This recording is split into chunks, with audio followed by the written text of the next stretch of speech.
Curious. When we think of the ancient world, we usually picture massive, contiguous empires stretching across flat plains and deserts. But ancient Greece operated on entirely different rules. The founding archetypes of Western science and art emerged from a society that never actually existed as a single country. For most of its history, the word Greece described a chaotic web of hundreds of independent, squabbling city-states. They shared a language and a religion, but almost nothing else. This fragmentation was born directly from the dirt and stone of the landscape, and it is exactly what fueled their unmatched cultural explosion. The Greek peninsula is dominated by harsh, jagged mountains and deep, isolated valleys. These physical barriers made large-scale communication difficult and centralized rule practically impossible. Trapped between rock and sea, the Greeks organized themselves into the polis, or independent city-state. Each valley became its own sovereign micronation. This map shows how limited arable land and rapid overpopulation pushed these isolated city-states outward. They colonized the Mediterranean, establishing independent trade networks from the shores of Spain to the coast of Ukraine.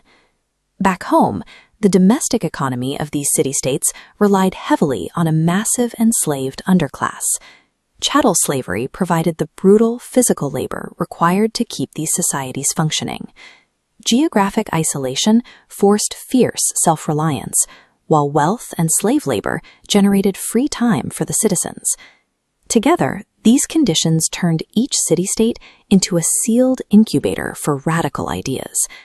Because they were locked in their respective valleys, these cities were forced to solve the same problems of order and class conflict in radically different ways. Sparta developed a rigid military diarchy, a state ruled jointly by two kings. They sustained their society by violently suppressing a conquered population of agricultural serfs known as helots. Athens developed a different solution: democracy. Wealthy elites and poorer citizens attempted to balance their competing interests by voting directly in a public assembly. This constant friction between a rigid military state and a volatile democracy forced a century of debate over the meaning of justice and the rights of the individual. It also fostered a deep, mutual paranoia between neighbors. It took a massive, existential outside threat to force these paranoid city-states into a temporary alliance. In 480 BC, a coalition of Greek forces managed to repel the invading Persian army by exploiting geographic choke points, like the narrow pass at Thermopylae. Once the Persian threat vanished, Athens exploited its naval dominance. They transformed a voluntary defensive league into an empire, extracting wealth from their supposed allies. Sparta pushed back against Athenian overreach. The resulting tension finally snapped, triggering the decades-long Peloponnesian War. This relentless civil war physically and economically exhausted the entire region, leaving the fractured city-states with a permanent vulnerability. The fierce independence that built their golden age of art and philosophy ultimately guaranteed their physical destruction. The exhausted city-states created a massive power vacuum in the Mediterranean. The northern kingdom of Macedon, led by Philip II, exploited this vulnerability. By 338 BC, he conquered the peninsula and formally unified the Greek states for the first time. Following Philip's death, his son, Alexander the Great, weaponized this newly unified Greek force to launch a massive invasion of the Persian Empire. Alexander crushed rival armies, pushing Greek borders across Egypt, through Persia, and all the way to India. A king from the northern periphery finally achieved what the jagged Greek terrain had prevented for centuries, bringing the era of the independent polis to a permanent close. This map illustrates the aftermath of Alexander's death.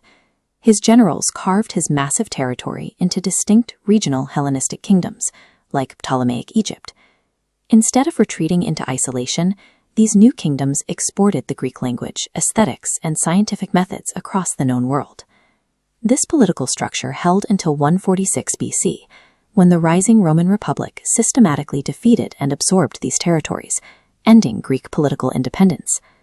But rather than erasing the culture they conquered, Rome adopted and replicated Greek philosophy, art, and civic ideals. The same terrain that made a Greek empire impossible made the Greek mind essential. The competition between hundreds of independent valleys left behind a toolkit of logic, art, and governance that later empires found impossible to ignore.